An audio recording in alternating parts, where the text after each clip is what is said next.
सखा कश्चित् ब्राह्मणो ब्रह्मवित्तमा विरक्त यार्थेषु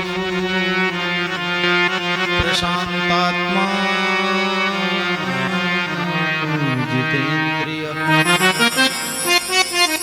भगवान का एक सखा था, कश्चित कोई। कौन था? ब्राह्मण। लेकिन केवल ब्राह्मण ही नहीं था, ब्रह्मवित्तमः, ब्रह्म को जानने वाला। इंद्रियों के अर्थ से वो विरक्त था, प्रशांत आत्मा।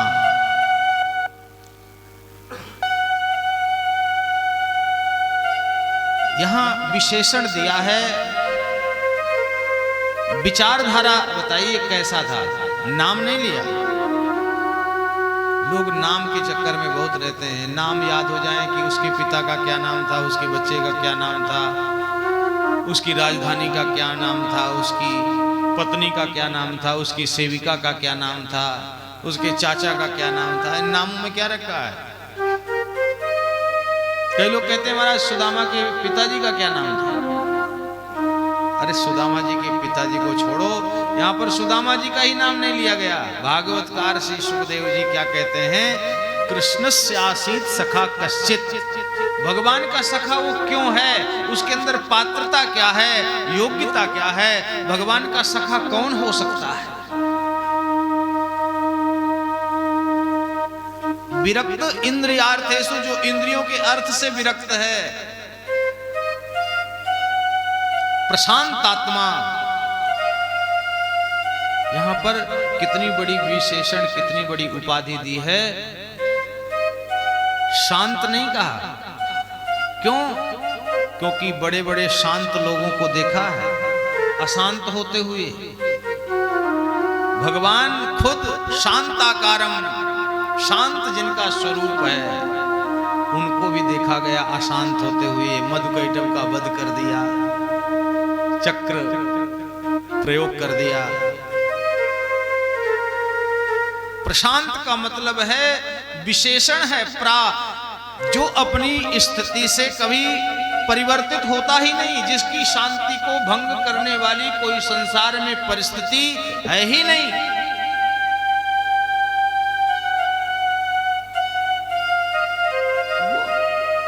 सम दम नियम नीति नहीं डोलही। सम दम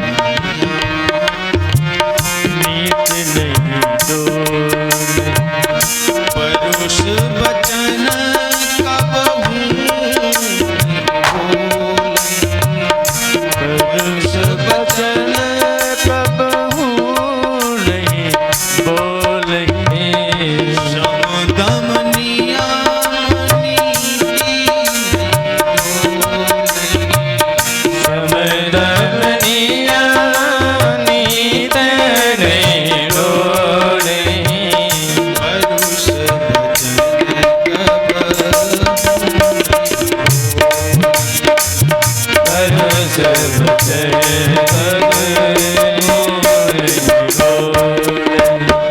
समदम नियम नीति से कभी डोलता नहीं।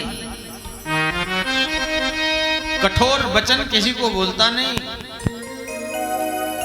जिसके जीवन में क्रोध का चिन्ह दिखाई ही नहीं देता, वो प्रशांत आत्मा है। पत्नी का नाम सुशीला है। धन का बड़ा अभाव है। अब भोजन हुआ है तो कब होगा पता नहीं। बालक भूख से व्याकुल रहते हैं, मांगते हैं मां दूध पिला। भिक्षा में सीधा में कहीं से आटा आ जाता है तो पानी में घोल कर गिलास में भरकर सुशीला दे देती है, लो बेटा ये दूध है। इतनी गरीबी, इतना अभाव, लेकिन उसके बाद भी किसी के सामने हाथ नहीं फैलाते, किसी से मांगते नहीं। क्यों? क्योंकि मांगना और मरना बराबर है। रही मन वो नर मर चुके, जो कहूँ मांगन जात। मांगना न पड़े कभी, मांगना और मरना बराबर है। जो मांगता है वो छोटा हो जाता है। जगत से मांगोगे कितनी बार मिलेगा? एक बार, दो बार, तीसरी बार कहेंगे लो पहले का तो दिया नहीं, फिर आगे मांगो। अरे मांगना ही है तो उससे मांगो जो सबको देता है।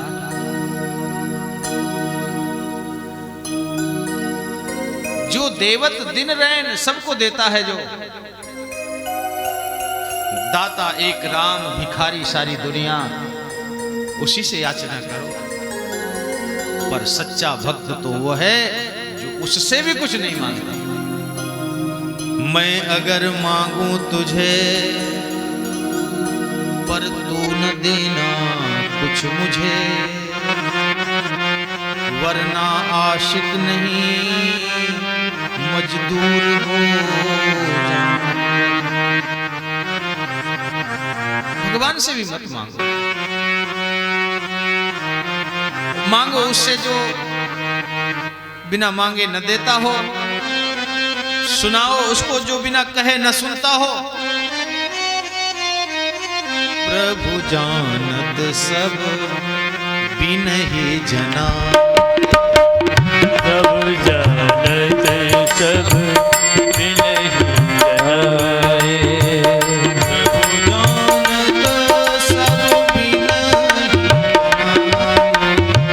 प्रभु जानत सब बिनहि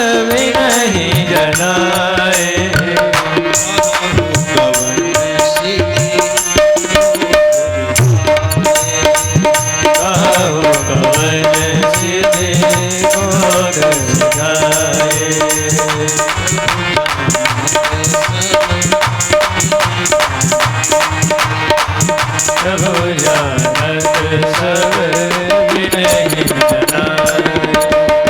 किसी से कुछ नहीं मांगते। सुशीला ने कहा कि आप तो किसी से मांगते नहीं हो, जीवन तो चल रहा है जैसे तैसे, लेकिन मैंने सुना है कि द्वारिकानाथ आपके मित्र हैं। इतना सर्व समर्थ मित्र जिसका हो वो भी अभाव में जी रहा है। सुदामा जी कहते हैं तो प्रारब्ध का खेल है, जिसके भाग्य में जितना है उसको मिलता है। किसी को कौन क्या दे सकता है, न किसी का कोई ले सकता। प्रारब्ध में जो है उसका है। मित्र है, वो राजा है, वो मालिक है, मैं गरीब हूं, पर मित्र तो है। तो क्या आपको उनकी याद नहीं आती? बोले आती, रोज आती। तुम्हारी याद आती है, बताओ क्या करें। याद तो आती है तो याद में ही आनंद हो जाता है। बोले याद से क्या काम चलेगा, आप जाकर तो आओ। बोले क्यों भेजना चाहते? बोले चले जाओगे तो आपकी परिस्थिति को देख करके दास्यते द्रविणम भूरी सीदते ने कुटुंबिने, कुछ धन मिल जाएगा तो कुटुंब का पोषण हो जाएगा। तो सुशीला तो मुझे मित्र के सामने हाथ फैलाने के लिए भेज रही है, मैं उससे याचना करूं? अरे तुझे नहीं पता, मित्र के पास खाली हाथ नहीं जाना चाहिए, मित्र को तो देना चाहिए। सुशीला ने सोचा तो चलो कुछ देने के लिए दे दूंगी तो ये चले जाएंगे।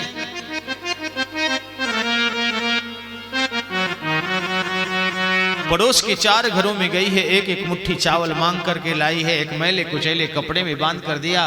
बोले लो चले जाओ।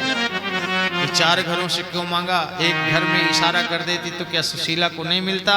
जो किसी से कुछ मांगता नहीं, जो जहां तहां हाथ नहीं फैलाता, उसकी बात में बड़ा करंट होता है। इशारा करती तो मिल जाते, पर उसने एक घर से क्यों नहीं मांगा कि मेरा पति परम संतुष्ट है, अपने मुख से एक शब्द भी नहीं कहेगा, तो ये चावल की पोटली बांध कर दे दूंगी, तो द्वारिकानाथ समझ जाएंगे कि हमारी परिस्थिति क्या है। 4 मुट्ठी, कोई पीला, कोई सफेद, कोई टूटा, कोई धान का चावल, किसी में जूना लगा हुआ, ऐसे चावल की पोटली बांधकर दिया। सुदामा जी चले हैं, एक रस्सी है, एक लोटा है, एक ही धोती को कमर में बांध रखा है, उसी को ओढ़ रखा है, न पैरों में पदत्राण है, सूखा शरीर है, दुबले पतले इतने हैं कि छोटा सा बालक भी उनकी हड्डियां गिन सके, पर प्रसन्न है। प्रसन्नता अंदर की चीज है। ये प्रसन्नता बाहर की कोई चीज नहीं दे सकती।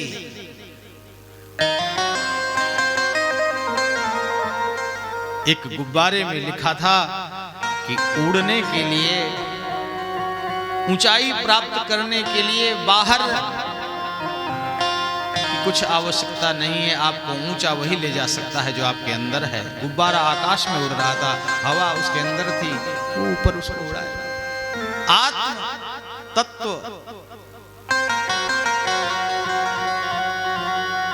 जिसने अपने आनंद को खोज लिया वही सुखी है। धन के द्वारा, वैभव के द्वारा, पद और प्रतिष्ठा के द्वारा कोई सुखी हो जाए जरूरी नहीं, लेकिन सुखी हो सकता है कैसे? जब आवे संतोष धन तो सब धन धूरी समान। संतोष रूपी धन जिसे प्राप्त हो गया वही सुखी है। जब तक कामनाओं का अंत नहीं होगा, जब तक संतोष रूपी धन प्राप्त नहीं होगा, तब तक सुखी नहीं हो सकते। श्री सुदामा जी खुश होकर चल रहे हैं। अयम ही परमो लाभ उत्तम श्लोक दर्शन। भगवान का दर्शन होगा, यही सबसे बड़ा लाभ है। सुदामा जी चले हैं, सुबह के चले हुए शाम हो गई, पर अभी द्वारिका नहीं आई। सामने नदी दिखाई दी, बाढ़ आई हुई है, चलना तैरना पार करना संभव नहीं है। रात भी हो रही है, नाव भी कोई चल नहीं रही। श्री सुदामा जी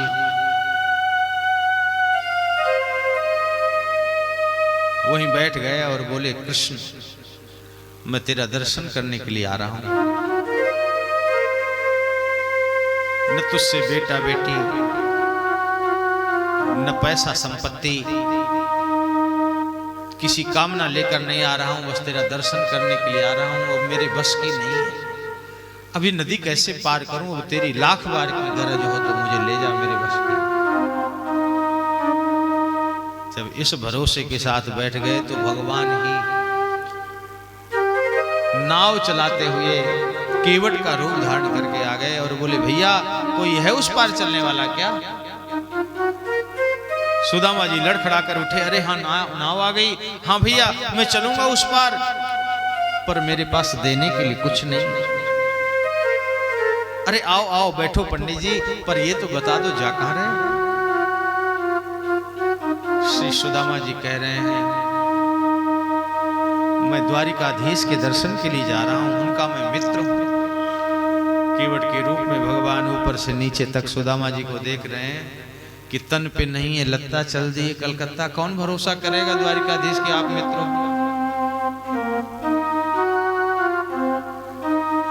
सुदामा जी ने कहा, रे भैया तो मेरे मित्र को नहीं जानते, वो किसी का रूप नहीं देखता, किसी की जाति नहीं देखता, किसी की विद्या नहीं देखता, किसी का धन नहीं देखता, वो तो संतुष्ट है उसके साथ जुड़ जाओ बस भाव से। पत्रम पुष्पम फलम तोयम यो मे भक्त्या प्रयच्छति। एक पत्ता चढ़ा दो खुश होकर, खुश होकर। कोई भी फल, कोई भी जल, कोई शर्त नहीं है कि गंगा जल से ही वो राजी होता है। चढ़ाओ कुछ भी। यत्करोषि यदस्नासि यज्जुहोषि ददासि यत्तपस्यसि कौन्तेय मदर्पणम्। जो कुछ भी कर रहे हो भाव से करो, श्रद्धा से करो। बिना श्रद्धा और भाव, भाव बिन कुछ भी वो देवे मैं कभी लेता नहीं। भाव से एक फूल भी दे तो मुझे स्वीकार। अन्न धन और न मुझको चाहिए, आप हो जाए मेरा बस यही सब सत्कार। वो किसी का धन वस्त्र आभूषण कुछ नहीं देखता, बस भाव से। भावक ग्राही, भाव ग्रहण करता है।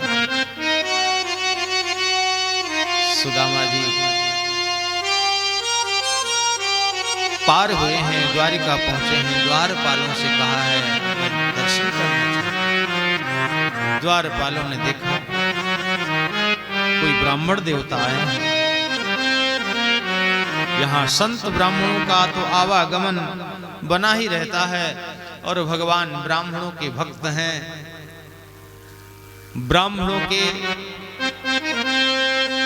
पूजक हैं भगवान। ब्राह्मणों को अपना इष्ट देव मानते हैं भगवान। प्रभु ब्रह्मण्य देव मैं जान, प्रभु देव मैं जान, प्रभु ब्रह्मण्य देव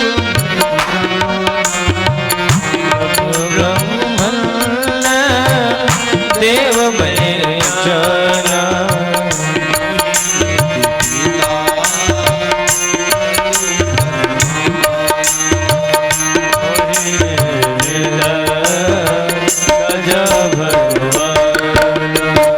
प्रभु ब्रह्मण्य देव है।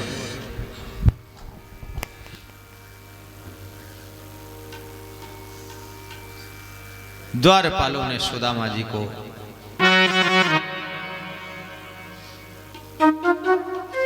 प्रणाम करके प्रतीक्षा करने के लिए कहा है और द्वारिकाधीश के पास जाकर निवेदन किया है। एक ब्राह्मण कोई दीनहीन अकिंचन आया है, आपसे मिलना चाहता है। प्रभु मिलकर चला जाएगा। आपको अपना सखा बता रहा है, मित्र बता रहा है। क्या आदेश है उनके लिए? हम तो उन्हें द्वार पर खड़ा करके आए हैं। प्रभु अपना नाम उन्होंने सुदामा बताया है।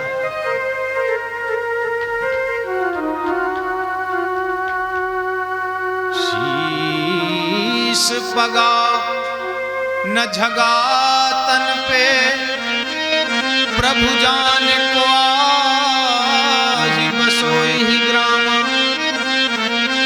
धोती फटी सिलटी दुपटी, हर पायो पान की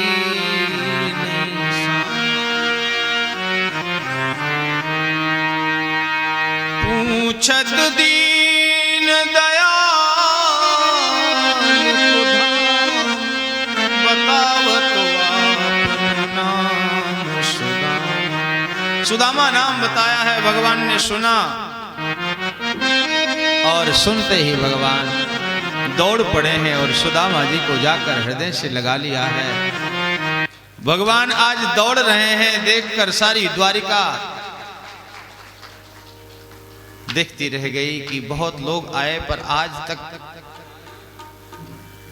ऐसी बेचैनी द्वारिकाधीश की नहीं दिखी। चलते हैं तो गलीचे बिछते हैं, पुष्प बिखेरे जाते हैं, तब द्वारिकाधीश चरण रखते हैं। आज ऐसा क्या हो गया? सुदामा जी को लेकर भगवान आए हैं, उच्च आसन पर बिठाकर चरणों को धो रहे हैं।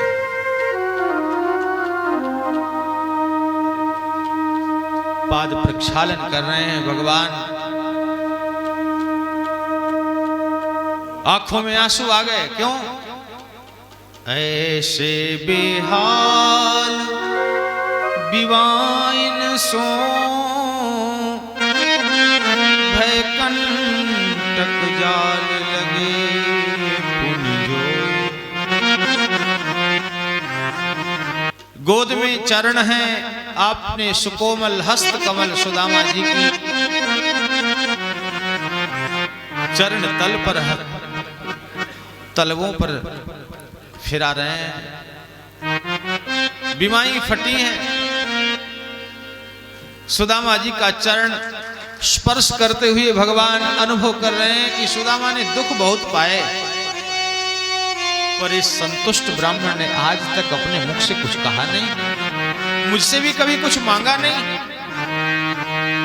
मन में भी कुछ नहीं सोचता कि कुछ मिल जाए। ऐसा आत्मतुष्ट ब्राह्मण आज सुदामा जी को पाकर के भगवान बड़े प्रसन्न हैं। आज मेरा घर पवित्र हो गया आपके चरण पड़ने से।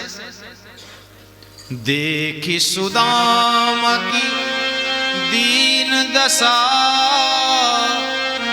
करुणा करके करुणा निधि रोए। आय महादुख पायो सखा, तुम आए तैन किते दिन खोए। देखी सुदामा की दीन दशा, करुणा करके करुणा निधि रोए। पानी परात को हाथ छुओ नहीं, नैनन के जल सो पग धो। नेत्रों के जल से सुदामा जी के चरणों को धो रहे हैं। भगवान की अष्टपटरानियां खड़ी हैं, देख रही हैं। त्रिलोकीनाथ इस गरीब दीनहीन अकिंचन ब्राह्मण के चरणों में बैठकर आंसू बहा रहा है। इस अवधूत ने कौन सी तपस्या की? कि मनेन कृतं पुण्यम अवधूतेन भिक्षुणा, श्रियाहीने लोकेस्मिन् गर्हितेना दमेच। कौन सी तपस्या की है इसने कि त्रिलोकीनाथ आंसू बहा रहा। सुदामा जी की खूब सेवा पूजा की और कहा कि मेरे लिए क्या लाए हो? सुदामा जी मना कर रहे हैं, कुछ नहीं लाए। स्वर्ण के महल, ऐसा राजसी वातावरण, क्या मैं चावल की पोटली दूं इन्हें? संकोच कर रहे हैं। भगवान संकोच को मिटाने वाले हैं। कांख में दबी हुई चावल की पोटली छीन ली, खोलकर एक मुट्ठी चावल भरकर भगवान ने भोग लगाया है और खुश हो रहे हैं कि मित्र, अब तक बहुत 56 भोग पाए, पर जो स्वाद तुम्हारे तंदुलों में है वो कभी आज तक नहीं मिला। दूसरी मुट्ठी भरने लगे तो रुक्मिणी जी ने इशारा किया कि बस करो कच्चे चावल। सुदामा जी कह रहे हैं ठीक तो कह रही है बहू, बस कर। सुदामा जी को खूब रखा, सेवा की और जब जाने लगे विदा किया। बहुत अच्छे अच्छे वस्त्र रेशमी राजसी चिन्ह पहनाए थे, पर जब जाने लगे तो सब ले लिया।